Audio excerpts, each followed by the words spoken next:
de Salmos, capítulo 23.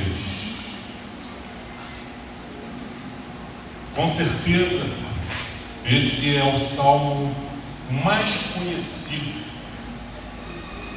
mais recitado, mais cantado em todo o mundo. E pessoas que não têm a Jesus como pastor declaram essas palavras, declaram esses versos, como se essas palavras, esses versos, tivessem algo de mágico, que pudesse mudar as circunstâncias da sua vida, da realidade, sem que de fato o Senhor seja o seu pastor. E essa apropriação indevida da palavra de Deus, essa apropriação indevida de que Deus é meu Pai, porque Ele não é Pai de todos, isso o apóstolo João deixa bem claro no primeiro capítulo do seu Evangelho. Está lá, João capítulo 1, diz que os filhos de Deus são aqueles que aceitaram o unigênito, o único e verdadeiro Filho de Deus como seu Salvador. A esses que creem em Jesus, que confiam nele, que nele esperam, que ouvem a sua voz e o seguem, esses receberam de Deus a graça e a misericórdia de se tornarem então filhos de Deus. Muitos também se apropriam do texto: tudo posso naquele que me fortalece. A questão é: quem é que nos fortalece? Quem é que te fortalece? Muitas vezes são as nossas próprias convicções, as nossas ideias, os nossos pensamentos, os nossos desejos é que nos fortalecem, é que nos motivam, é que nos fazem levantar da cama pela manhã. Os nossos sonhos é que nos fortalecem. Mas não veio um contexto em que Paulo escreve esse verso: tudo posso naquele que me fortalece. E ele diz que ele aprendeu a viver em toda e qualquer circunstância, quer seja boa, quer seja ruim.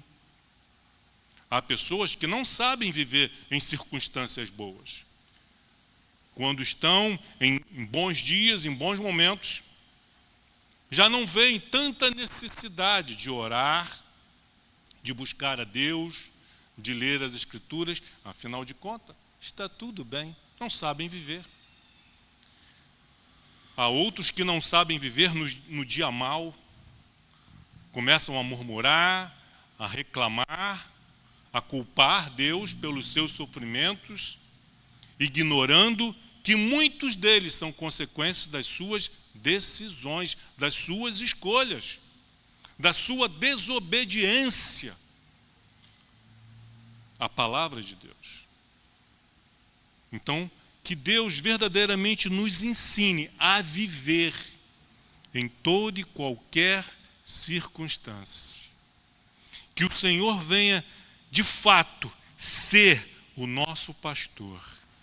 Que nós possamos, de fato, orar a oração que Jesus nos ensinou, a oração do Pai Nosso, e dizer: Pai nosso que estás nos céus, e não declarando uma mentira, mas uma verdade, de que Deus é o nosso Pai, porque nós nos portamos, agimos, vivemos, pensamos e sentimos como filhos de Deus, e não como filhos do mundo. Então, queridos, vamos fazer leitura do Salmo 23 e, com a ajuda de Deus, tentarmos destrinchar aqui, verso por verso, conforme o Senhor nos inspirou. Diz assim a palavra do Senhor, Salmo 23, versículo 1 em diante: O Senhor é o meu pastor, nada me faltará. Ele me faz repousar em pastos verdejantes. Leva-me para junto de águas de descanso. Refrigera minha alma. Guia-me pelas veredas da justiça, por amor do seu nome. Ainda que eu ande pelo vale da sombra da morte, não temerei mal nenhum, porque tu estás comigo. O teu bordão e o teu cajado me consolam. Preparas-me uma mesa na presença dos meus adversários. Unges-me a cabeça com óleo. O meu cálice transborda. Bondade e misericórdia certamente me seguirão todos os dias da minha vida. E habitarei na casa do Senhor para todo sempre. Amém. Aleluia. Vamos orar. Pai amado, Pai querido, louvado e bendito seja o teu santo nome. Graças te damos, Senhor, pela inspiração da tua palavra. Desde o livro de Gênesis a Apocalipse, nós encontramos vida, nós encontramos orientação, nós encontramos consolo, nós encontramos exortação, fortalecimento, Senhor. Obrigado, Senhor, pelo Salmo 23, o qual o Senhor inspirou esse jovem pastor, que mais tarde veio a se tornar rei em Israel, a compará-lo nessa metáfora, descrevendo o nosso Deus como o grande, poderoso e bom pastor que cuida do seu rebanho. Muito obrigado, Senhor, que a tua inspiração, que o teu Espírito seja conosco nessa manhã, nos abençoando, rica e abundantemente. Obrigado, Pai. Em nome de Jesus. Amém. Será, queridos, como já adiantei, será que é fato de que todos os que declaram o Senhor é o meu pastor estão fazendo uma declaração verdadeira? E aí, diante desse questionamento, dessa pergunta, eu tenho que me autoexaminar e perguntar: Senhor, eu de fato tenho agido, tenho vivido como uma ovelha do seu rebanho? Será que todos os que estão congregando nas igrejas de São Gonçalo, de Rio de Janeiro, Brasil e do mundo, de fato são ovelhas do Senhor Jesus Cristo? Então, para responder essa pergunta, eu preciso que nós, apenas o Data Show, por favor, mantenham as suas Bíblias abertas em Salmo 23, Mateus 7:21. O próprio Senhor Jesus Cristo irá responder essa pergunta. Nem todo o que me diz Senhor, Senhor, entrará no reino dos céus, mas aquele que faz a vontade de meu Pai, que estás nos céus. Jesus respondeu. Em tempos, o mundo está enlouquecido. Estão desprezando a realidade da natureza. Anos e anos de ciência e de biologia. As pessoas, a humanidade está confusa. Onde as pessoas já não sabem mais o que são. Um dia uma coisa, outro dia é outra, daqui uma semana é outra coisa. Elas não são o que são. Elas são o que declaram ser. E o que elas se declaram, com aquilo que elas se identificam, passa a valer. Vai para o documento.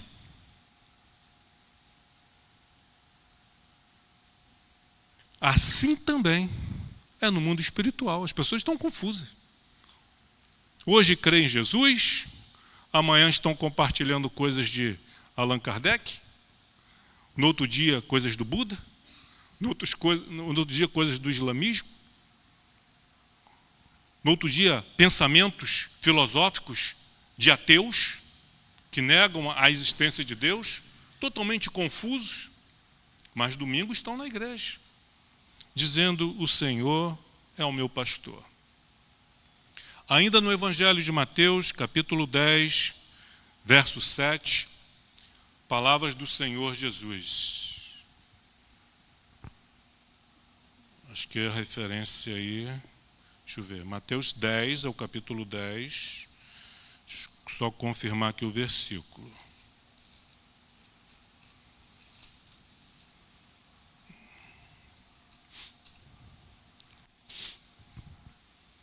Botei 7, não é.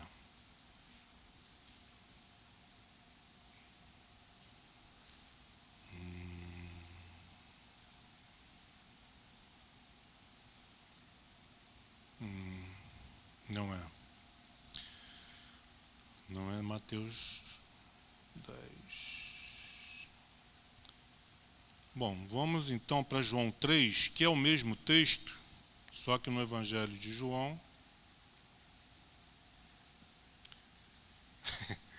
Essas anotações, às vezes, nos... João capítulo 3... é aquele texto em que Jesus diz que Ele é a porta do aprisco. Deixa eu ver.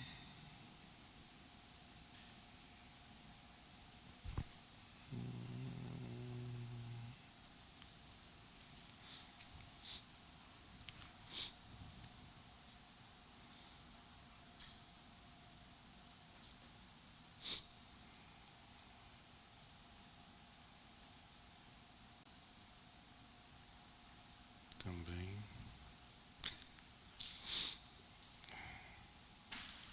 João capítulo 10.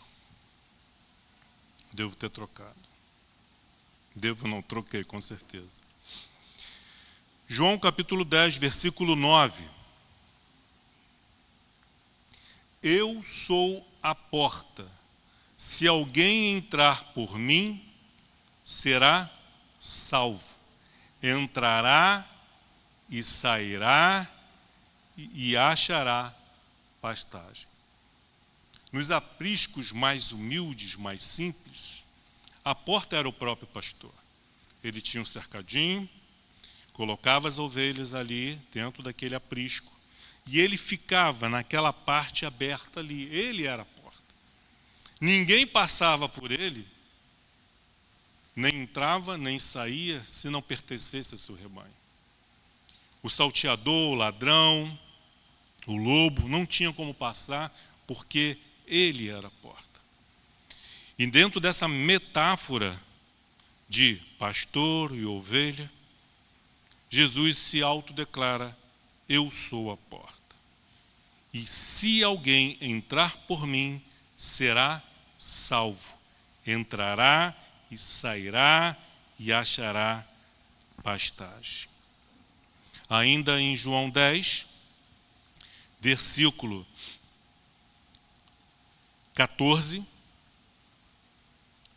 Jesus declarando: eu sou o bom pastor, conheço as minhas ovelhas, e elas me conhecem a mim. Assim como o Pai me conhece a mim, e eu conheço o Pai, e dou a minha vida pelas ovelhas. Ainda tenho outras ovelhas, não deste aprisco. Está se referindo a Israel. Eu tenho outras ovelhas, não de Israel, não desse aprisco. A mim me convém conduzi-las.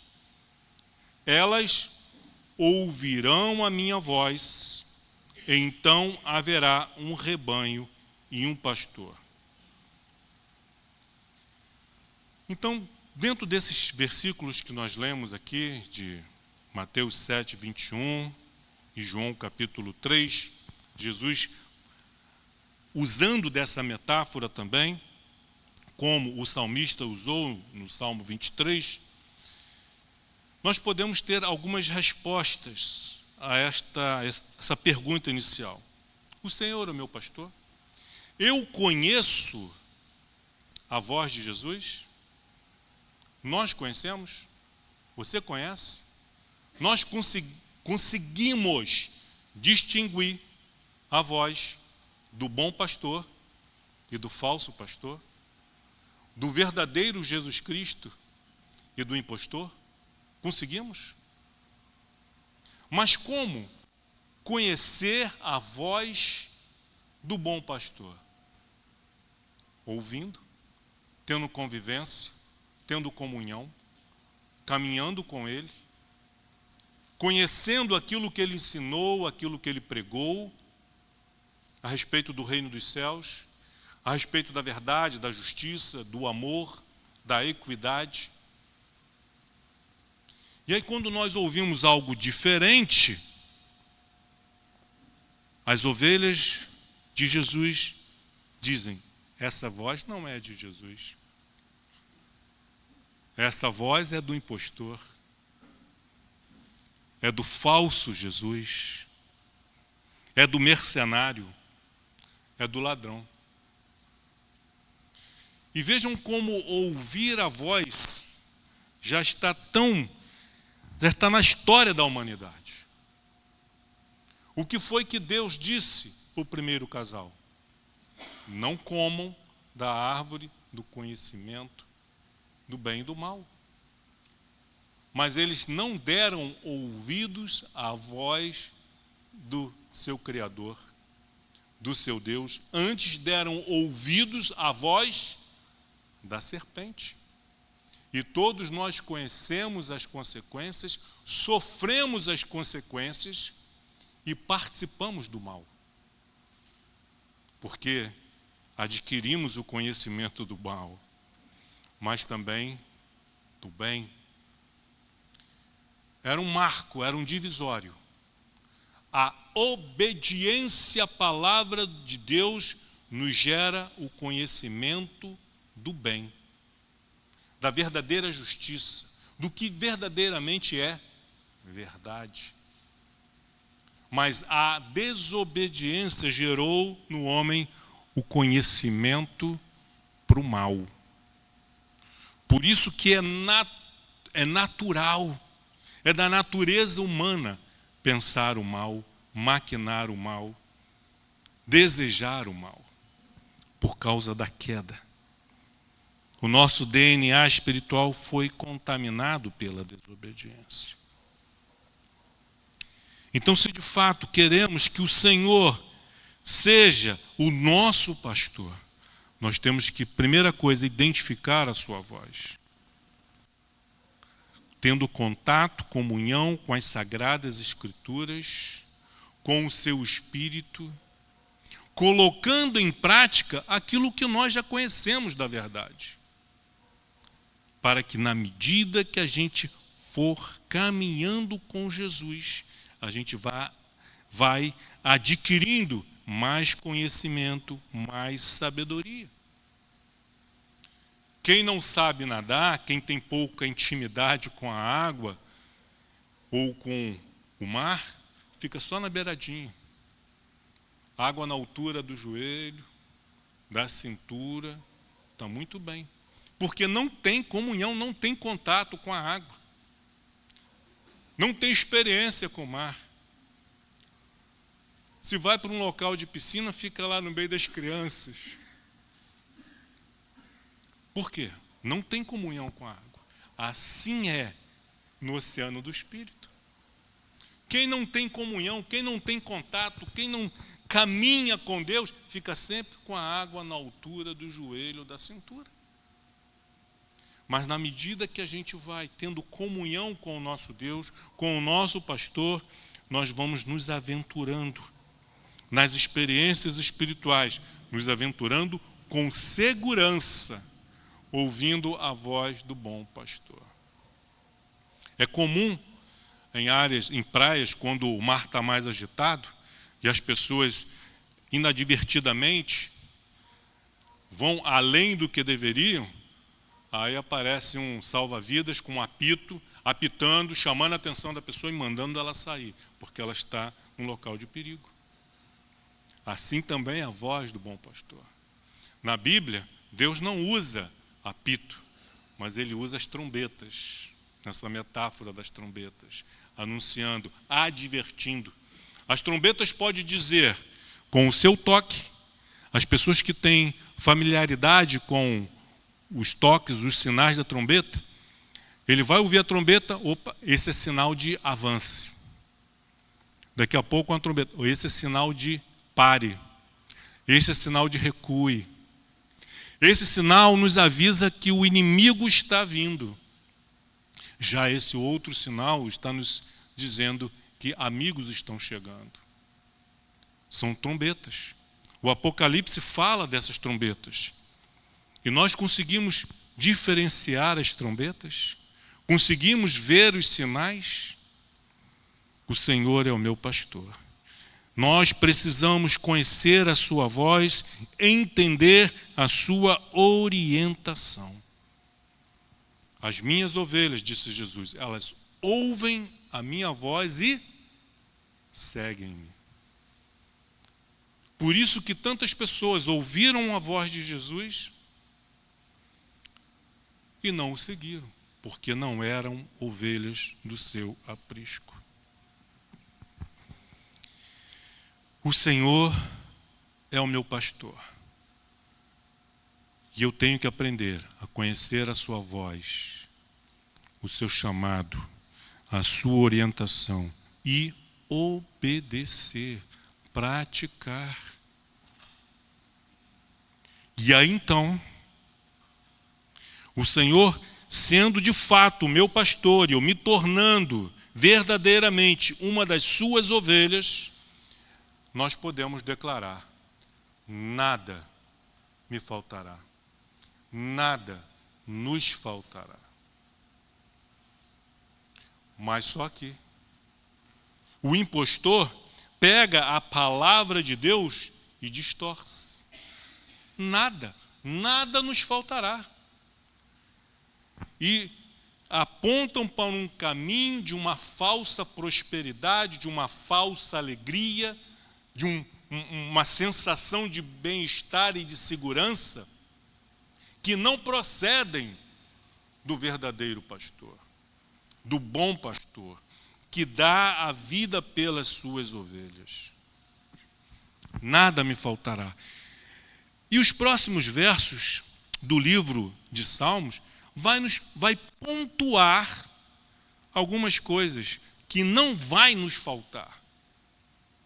Que numa leitura mais atenta, minuciosa, detalhada, cuidadosa, vai nos apontar, dizer o que não vai nos faltar. A primeira coisa que não vai nos faltar é repouso. Você está cansado dessa vida? Desse mundo? Das notícias que chegam? Notícias de guerra, de injustiça, de violência. O certo se tornando errado, o errado se tornando certo. Falsos pastores, falsas igrejas, falso evangelho, falso Jesus.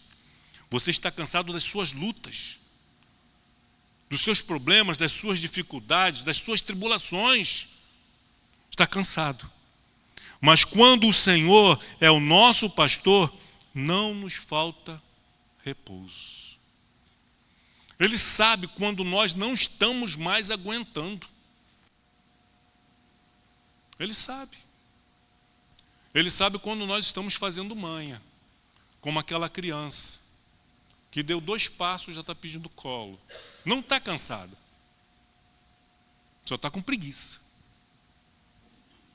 E ele vai insistir: caminhe um pouco mais, ande um pouco mais. Mas ele sabe quando nós verdadeiramente estamos cansados. E Deus nos leva ao limite para aumentar o nosso desempenho. Estamos aí, período de Olimpíada. E não é assim que os treinadores, os bons técnicos e treinadores fazem com seus atletas? Levam eles à exaustão, ao limite, para que quando houver a necessidade, eles estejam prontos para dar o seu melhor. E assim é o Senhor. Ele tem projetos para a sua vida, para a minha vida, para a vida de cada um de nós. E às vezes Ele vai nos forçar a caminhar um pouco mais, a lutar um pouco mais. Isso vai gerar em nós músculos espirituais, fortes emocionalmente, psicologicamente, saudáveis, fortes, preparados. Mas Ele sabe a hora do repouso. E não falta repouso.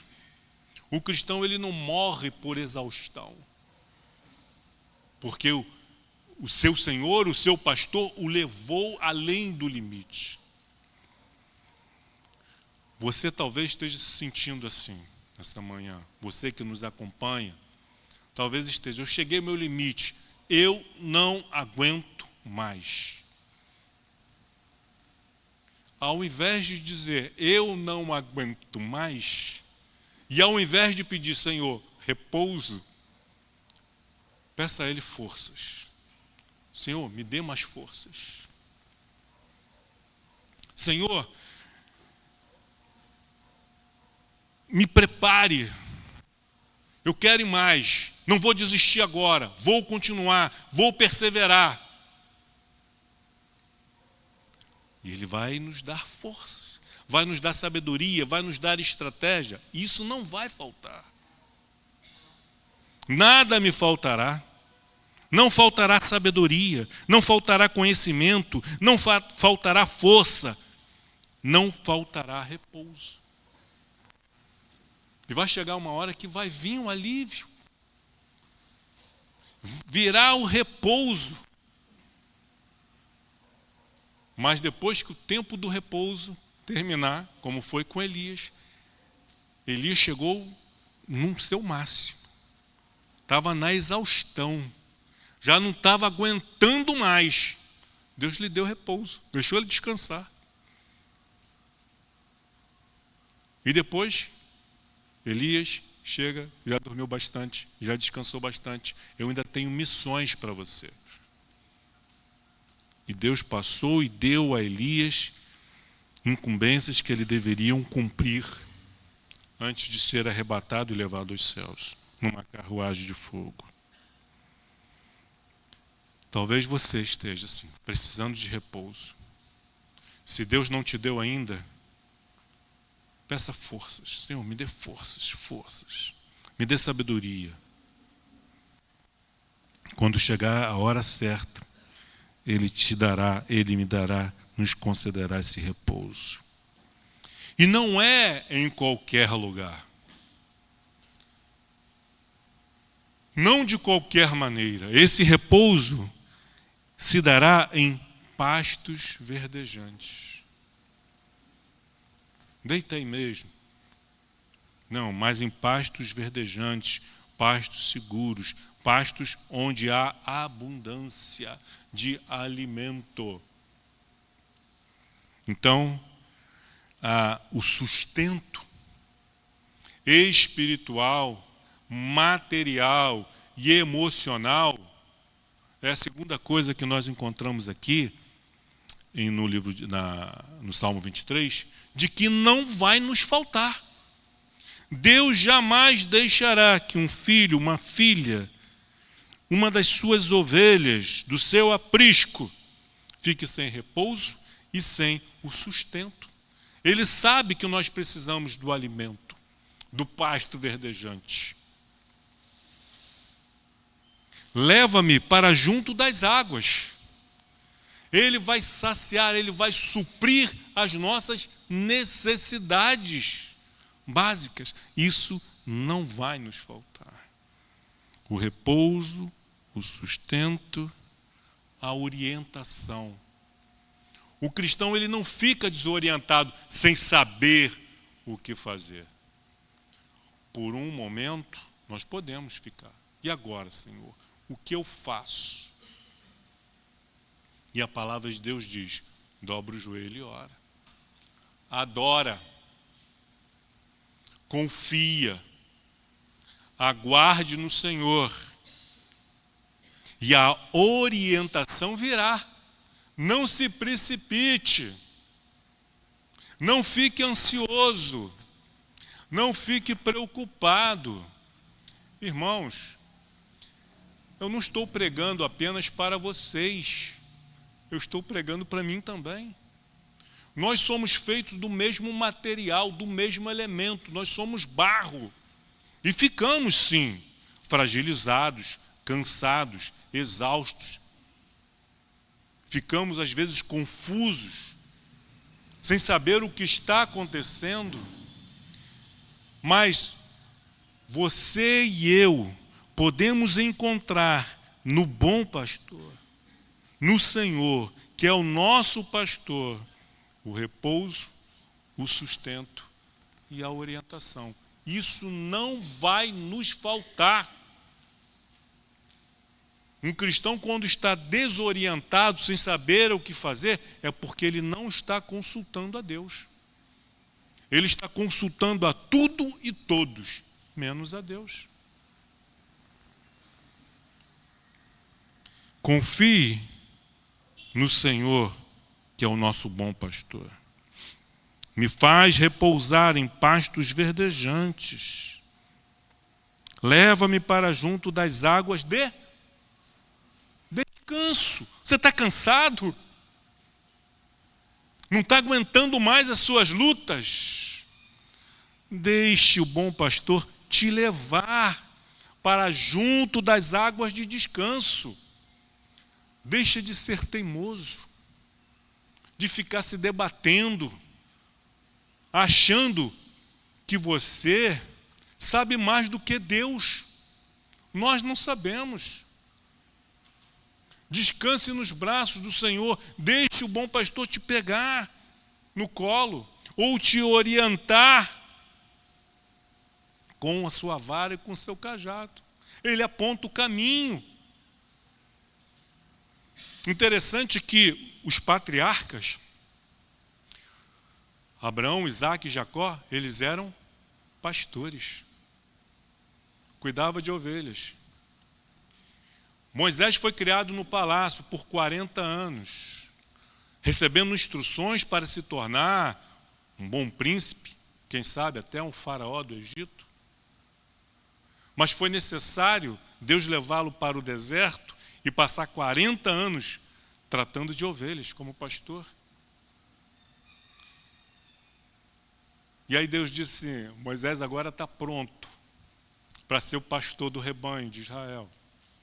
E envia Moisés para o Egito. E o que Moisés leva com ele? A vara e o cajado. Para quê?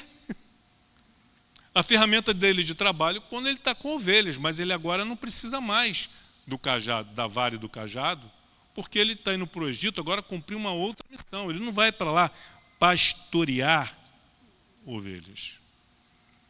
Mas nós vamos chegar na questão do bordão e do cajado já, e falar do seu significado, do seu simbolismo. Leva-me para águas de descanso. E aí o que acontece? Passa o versículo 3. Leva-me para pastos verdejantes, para junto das águas de repouso. E aí o que acontece com a minha alma? Refrigera a minha alma. Como está a sua alma nessa manhã? Esse refrigério de alma aqui, queridos, esse repouso, esse descanso e esse refrigério de alma, não há medicamento nenhum no mundo criado, desenvolvido pelo homem que possa gerar esse refrigério de alma. Como Deus pode. Ele é o nosso refrigério de alma. Como está a sua alma nessa manhã? Está angustiada? Está aflita? Está preocupada? Deixe o bom pastor te conduzir para junto das águas de descanso, para junto dos pastos verdejantes, de repouso. Sinta o refrigério do Senhor tomando conta da sua vida, da sua alma. Pai Santo, Pai querido, louvado e bendito seja o teu santo nome. Se há, Pai, irmãos em nosso meio que nos acompanham, que estão precisando desse repouso, estão precisando desse descanso, estão precisando desse refrigério, eu te peço, Senhor, que a tua graça, a tua bondade, a tua misericórdia venha sobre a vida deles. Que eles saiam daqui refrigerados, descansados, fortalecidos para continuar a jornada, sabendo que nós temos um bom pastor, que dá a vida por amor de nós. Guia-me pelas veredas da justiça por amor do seu nome. Então, nada me faltará. Não faltará o repouso, não faltará o sustento, não faltará a orientação, não me faltará o refrigério de alma. E guia-me, não faltará a direção certa a tomar. O caminho, há tantos caminhos que o mundo nos apresenta, mas as ovelhas do bom pastor são guiadas pelas veredas da justiça. Ninguém gosta de sofrer injustiças. Tem alguém aqui que gosta de sofrer injustiça, de ser injustiçado, de ser caluniado, de levantarem falso testemunho contra você, de tirar os seus direitos, usurpar os seus bens? Alguém que gosta de ser injustiçado? Ninguém gosta. Mas quando chega a nossa hora de praticarmos a justiça, nós temos as nossas razões, nós temos os nossos motivos para agir como nós agimos. Ignoramos as veredas da justiça. Quando nós sofremos, choramos. E quando nós causamos a injustiça, nos justificamos, damos as nossas explicações. Não, Senhor, foi a esposa que o Senhor me deu. Não, a serpente me enganou. Nós temos desculpas prontas, na ponta da língua, para justificar as nossas injustiças. Temos um discurso pronto. Eu vou fazer isso, mas eu tenho as minhas razões. Não. A ovelha, quem tem a Jesus como pastor, temos que abrir mão, muitas vezes, das nossas razões, porque as nossas razões são injustas. Julgamos conforme a aparência e não como de fato é. Nos deixamos influenciar pelo mundo, pela justiça do mundo. Nos deixamos influenciar e nos esquecemos que a justiça do mundo anda em contramão, na contramão com a justiça divina. Então, quem tem a Jesus como pastor, não lhe falta orientação, instrução para andar pelas veredas da justiça. Antes de tomar uma decisão, antes de fazer algo, antes de falar algo, consulte a Deus se isso é justo. Ele nos guia pelas veredas da justiça. Nós não podemos dizer, não vai servir de desculpa, de álibi no grande dia. Dizer, Senhor, eu não sabia. Isso não é desculpa. Isso não vai nos justificar. E ele vai dizer, sabe por que você não sabia? Porque você ignorou a minha voz. Porque você nunca foi ovelha do meu rebanho. É sério. Então nós temos que nos autoexaminar, como diz Paulo aos Coríntios, antes de nos assentarmos à mesa do Senhor. Nos autoexaminar. Não para não participarmos da mesa, mas para buscar aonde temos errado, nos arrepender, pedir perdão a Deus e nos consertar. Há conserto, há esperança. Isso não nos falta. Não nos falta repouso, não nos falta o sustento, não nos falta o refrigério, não nos falta a instrução na justiça. E Deus faz isso por amor do seu nome. Não do meu nome, mas do seu nome. Porque Ele é justo. Um dos atributos de Deus é que Ele é justo, é a justiça. E Ele não vai fazer vistas grossas porque eu faço de errado, simplesmente porque eu sou filho dele, vai passar a mão na cabeça e vai me justificar, transferindo a culpa e a responsabilidade dele para outros, para o coleguinha, para o professor, para a escola.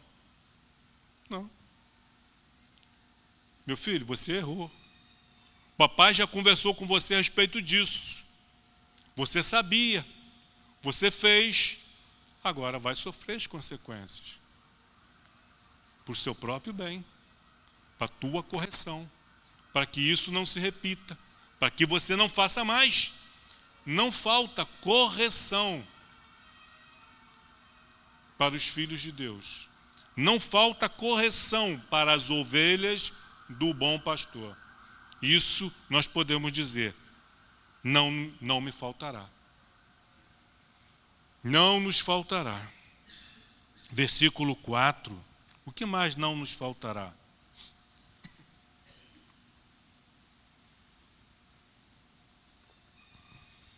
Ainda que eu ande pelo vale da sombra da morte, não temerei mal nenhum, porque tu estás comigo.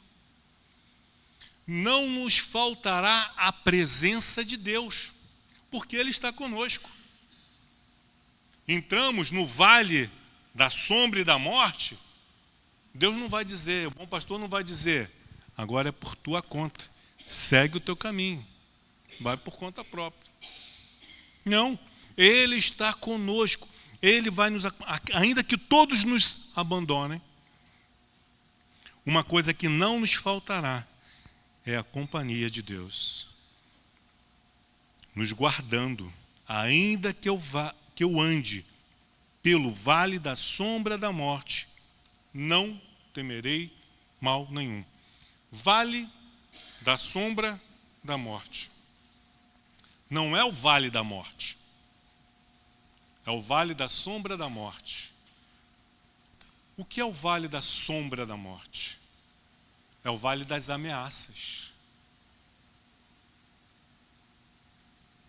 Se você não negar a Cristo, você vai morrer. Esse é o vale da sombra da morte. Se você, na empresa, não agir conforme a empresa determina, e fazer algo errado, se você se recusar a fazer algo errado, você corre o risco de perder o emprego. Isso é um vale da sombra. É uma ameaça. Pode acontecer, pode não acontecer, pode se cumprir, pode não se cumprir. É uma ameaça. Mas seja como for, eu sei que o Senhor está comigo. Que a sua companhia não vai me faltar. Que a comunhão com meu Deus não vai me faltar. Muito pelo contrário. Se eu não der ouvidos à voz do meu pastor e à sua orientação, aí sim,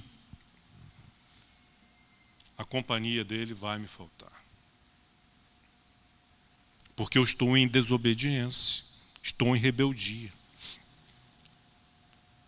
Mas quando nós somos ovelhas do aprisco, do bom e soberano pastor, nós podemos ter essa certeza, essa convicção de que mesmo que estejamos andando no vale da sombra da morte, uma enfermidade, um diagnóstico, uma sentença de morte, eu posso crer que o Senhor está comigo e não temerei mal nenhum. O teu bordão e o teu cajado me consolam. O cajado do pastor aqui, ele simboliza a palavra de Deus. A palavra de Deus é o bordão, é o cajado, que nos orienta. É uma ferramenta de orientação, de instrução, de correção, de resgate. A ovelha cai na vala, cai no buraco, o braço do pastor não alcança, mas o cajado, que tem aquela curvatura em uma das suas extremidades, resgata, pesca a ovelha, passa por baixo do corpo dela e resgata a ovelha. Essa é a função da palavra de Deus. Então nós podemos dizer aqui, a tua palavra me consola. A tua palavra me inspira. A tua palavra me guarda. Me instrui, me orienta, me alimenta, me fortalece. A tua palavra, o teu bordão e o teu cajado, é a régua, é a medida que diz até aonde eu posso ir em segurança. Isso não vai nos faltar. Quando que nós precisamos do descanso? Quando estamos cansados. Quando precisamos do refrigério da alma? Quando estamos exaustos, com a nossa alma angustiada. Vejam que isso não falta às ovelhas do Senhor. O teu bordão e o teu cajado me consolam. Versículo 5. Preparas-me uma mesa na presença dos meus adversários. Unges-me a cabeça com óleo, o meu cálice transborda. Aleluia. Preparas-me uma mesa na presença dos meus adversários. O Senhor preparou para nós uma mesa, aonde Ele é o pão, onde Ele é o cordeiro. Na presença dos nossos inimigos, dos nossos adversários. Quem são os nossos adversários? Aquele que quer nos derrotar, quer ver o nosso fracasso. E quem é o nosso maior adversário? Senão aquele que vem somente para roubar, matar e destruir. O inferno se levanta contra o povo de Deus. Se levanta contra a igreja do Senhor Jesus Cristo.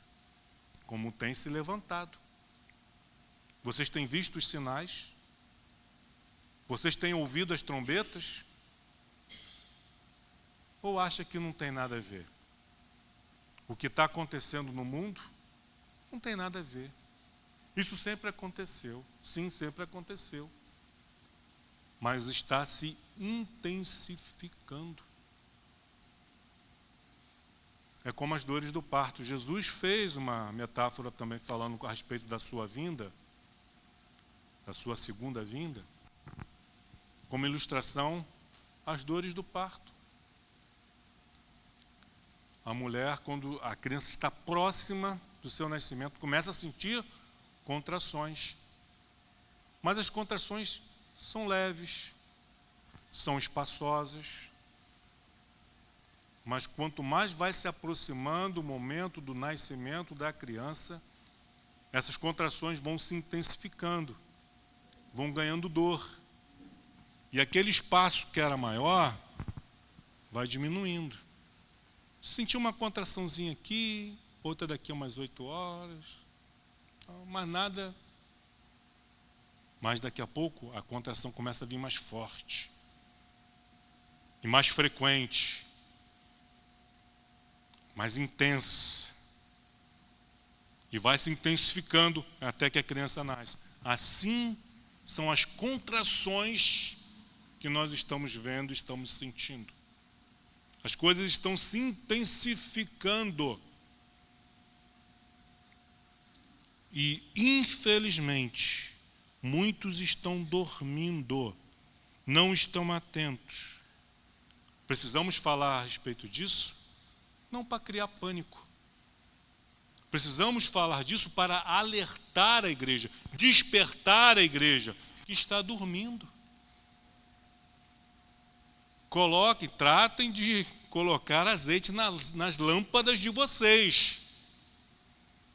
Porque quando a noite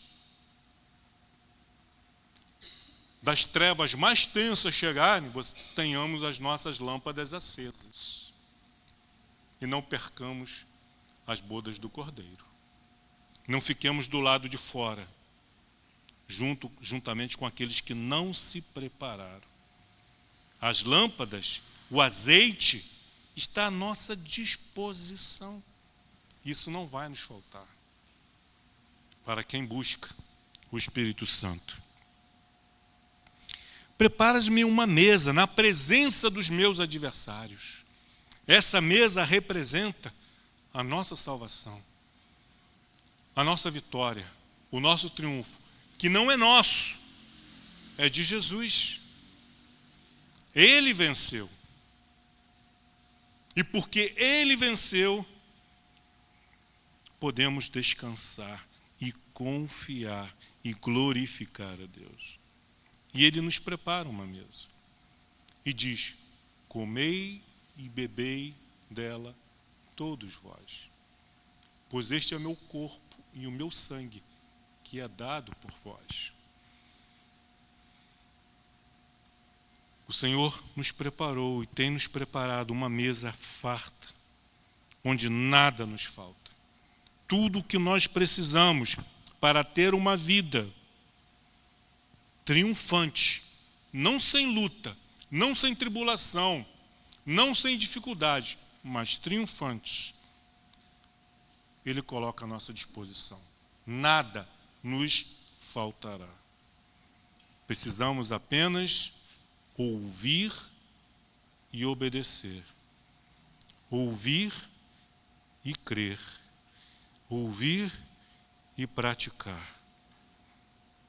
Preparas-me uma mesa na presença dos meus adversários. O alimento, o reconhecimento. Unges-me a cabeça com óleo, símbolo de unção e de autoridade. A igreja,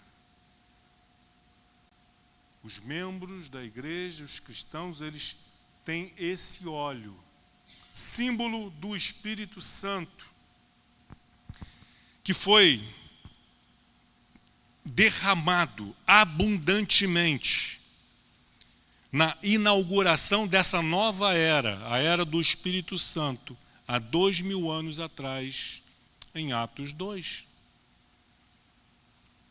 Jesus, depois de ter cumprido com a sua missão, ele disse aos seus discípulos, permanecei em Jerusalém, até que do alto sejais revestido de poder. E aí veio o Espírito Santo. E somente naquele dia, 3.000 almas se converteram e foram batizadas. Que poder! É essa cabeça ungida com óleo. Esse mesmo óleo que temos à nossa disposição, esse poder, esse Espírito Santo, o Consolador, não vai nos faltar. Não vai.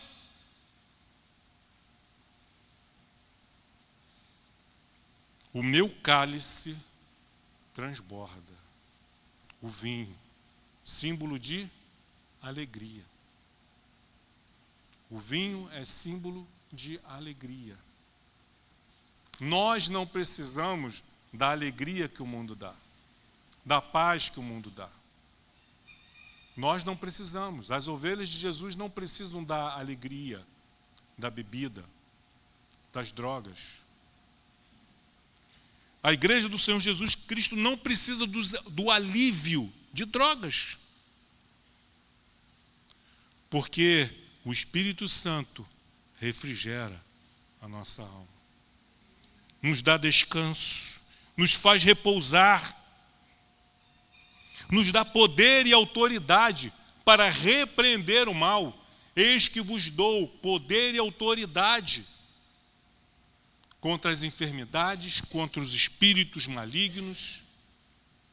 Recebereis poder e sereis minhas testemunhas. Esse poder e essa alegria que não vai nos faltar. Louvado seja Deus. E o que mais não nos falta, segundo aqui o Salmo 23, o que mais não vai nos faltar? Bondade e misericórdia. Bondade e misericórdia talvez nos acompanhe.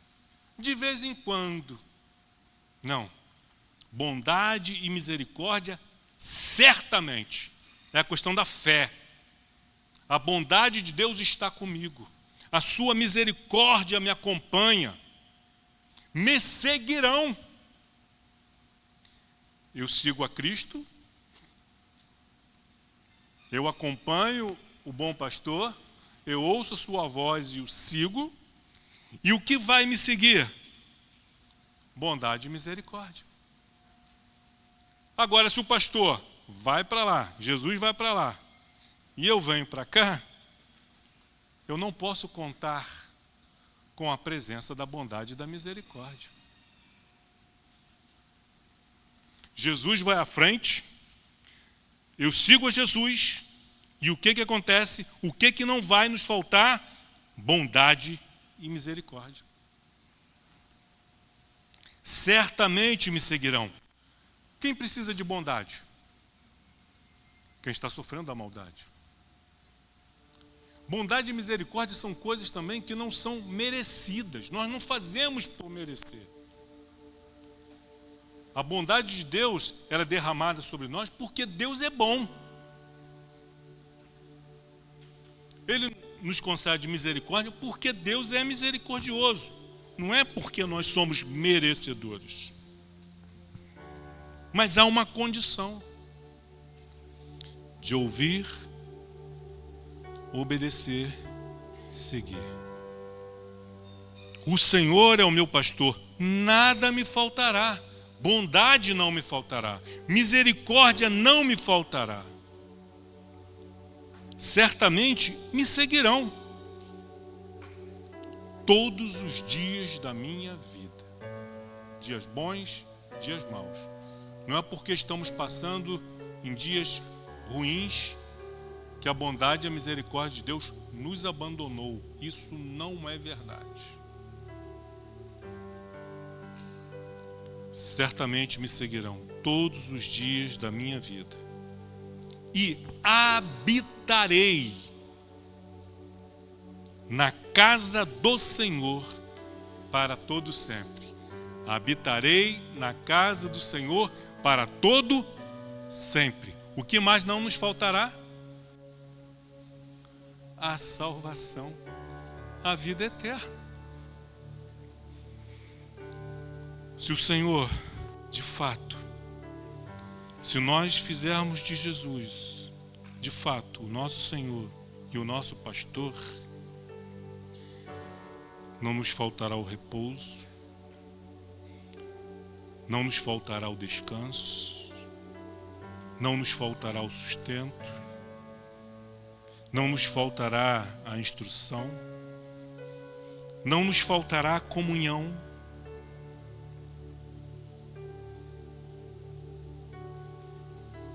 não nos faltará o consolo, ministrado pela sua palavra.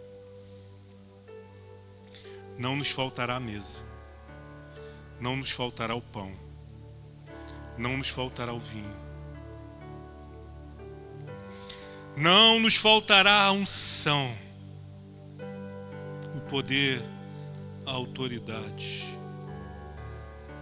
O nosso cálice vai transbordar de uma alegria incompreensível. A mulher de Jó não compreendeu como que ele ainda conseguia.